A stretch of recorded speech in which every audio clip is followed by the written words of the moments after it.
মন্দির চাল তুই খাস শেষ করস বাদ দিয়ে যাবো কি চাল খাবো না সারাদিন বেড়াতে ঘুরে গেল বেলা দুপুরে গেল একটা চকলেট পর্যন্ত খেলাও নাই চাল খাবো না কি খাবো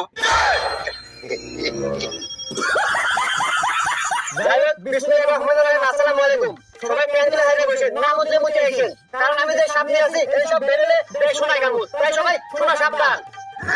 কি করে এই ধরে থাকো আসুন আমাদের গায়ের নিকট দেখুন আমাদের মলমগুলো হাজার হাজার লোকের প্রমাণ একবার লাগলে সারা জীবন মনে থাকবে আমরা কি মলম দেখতে পাচ্ছি নাই আমরা নিয়ে যাচ্ছি সিরাপ আর দেখাবো সাপের খেলা ये भगवान क्या जुल्म है এই হুমন্দি সিরিয়াম দিয়ে আসো মলম দিয়ে শুনে গেবে হ্যাঁ খালি সিরিয়াম দিলে কি পোশাকও নাই হাতে মলমও বেচা নাইবো হ্যাঁ আমি আগেই জানি এই শালার লোকে মলম ব্যবসায়ী পুরোই দান্দাবাজ এই হুমন্দি কয় কি রে আরে ভাই এটা তো হে মলম না এটা হলো স্নেক বাম সাপ খাওয়া দিলে না গায় আর আমরা তো সাপ খাওয়া